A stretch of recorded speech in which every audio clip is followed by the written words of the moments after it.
রাজ্যে ক্ষমতায় আসার ১.৫ মাসের মধ্যে পুরো ভোটের ঘোষণা করে দিলেন নতুন মুখ্যমন্ত্রী।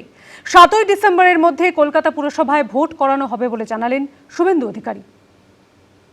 আগামী ৬ মাস অর্থাৎ ৭ই ডিসেম্বরের মধ্যে নির্বাচিত কর্পোরেশনের হাতে দায়িত্ব তুলে দেওয়াই আমাদের কাজ।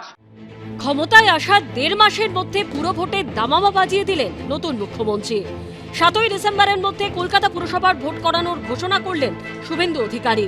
আগেই পদত্যাগ করেছেন কলকাতা পুরসভার মেয়র ফিরহাদ হাকিম, বসানো হয়েছে প্রশাসক। এই প্রেক্ষাপটে মুখ্যমন্ত্রী হবার পর সোমবার প্রথমবার কলকাতা পুরসভায় পা রাখলেন শুভেন্দু অধিকারী।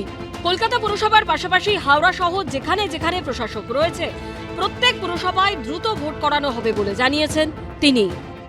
যেহেতু একটি অচল অবস্থার সৃষ্টি হওয়ার পরে মাননীয় বিদায়ী মেয়র পদত্যাগ করার পরে পৌরসভায় আমরা নিয়ম মেনে আইন মেনে ৩ দিনের মধ্যে নির্বাচিত বোর্ড করার আবেদন করেছিলাম।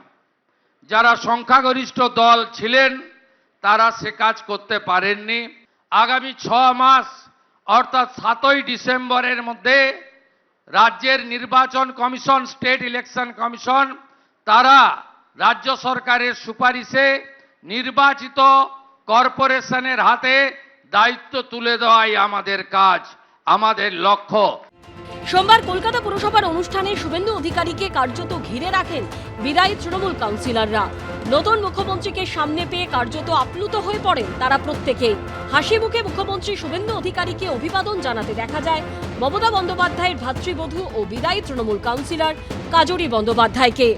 প্রথম কোনো মুখ্যমন্ত্রী কর্পোরেশনে আসছেন, কর্পোরেশনের ইতিহাসে এটা প্রথম। ভালো লাগছে যে আমাদের গুরুত্ব দেওয়া হচ্ছে এবং আমাদেরও মতামত নেওয়া হচ্ছে, বিরোধীদের মতামত নেওয়া হচ্ছে এবং বিরোধীদের কাজে ডাকা হচ্ছে একসঙ্গে। শুভেন্দু অধিকারীর সঙ্গে এক মঞ্চে দেখা গেল সদ্য প্রাক্তন মেয়র ফিরহাদ হাকিম, কলকাতা দক্ষিণের সাংসদ মালা রায়, বিদ্রোহী বিধায়ক সন্দীপন সাহা, জাভেদ খানদের, যারা প্রত্যেকেই বিদায়ী পুরভোটের সঙ্গে যুক্ত ছিলেন। কলকাতা কর্পোরেশনের রাজ্যের মুখ্যমন্ত্রী আসছেন এবং এটা অন্তত বিগত ১৫ বছর ২০ বছরে এর আগে রাজ্যের মুখ্যমন্ত্রী কলকাতা কর্পোরেশন এসেছেন এমনটা হয়নি।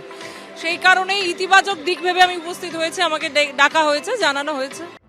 একসময় যাদের সবসময় মমতা বন্দ্যোপাধ্যায়ের পাশে দেখা যেত, সেই দেবাশিস কুমার, জয়ী বিশ্বাস, অনন্যা বন্দ্যোপাধ্যায়দেরও দেখা গেল মুখ্যমন্ত্রীর অনুষ্ঠানে। এখানে আমরা আমন্ত্রণ পেয়েছি কলকাতা কর্পোরেশনের তরফ থেকে, মাননীয় মুখ্যমন্ত্রী তিনি আসবেন, তিনি কর্পোরেশন নিয়ে কি বার্তা দেয় সেটা শোনার জন্য আসা।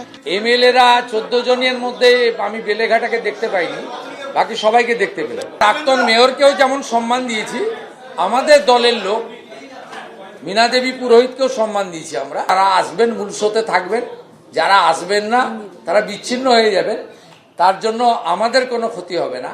আপনারাই নিজেরাই ডিরেল হয়ে যাবেন। আন্তর্জাতিক যোগ দিবস উপলক্ষে আগামী ২১শে জুন রাজ্যে আসছেন প্রধানমন্ত্রী নরেন্দ্র মোদী। তার আগে প্রধানমন্ত্রীকে স্বাগত জানাতে কলকাতা পুরসভার তরফে আয়োজন করা হচ্ছে বিশেষ কর্মসূচি। অর্ণব মুখোপাধ্যায়ের রিপোর্ট, এবিপি আনন্দ, কলকাতা। এবিপি আনন্দ, এগিয়ে থাকে, এগিয়ে রাখে।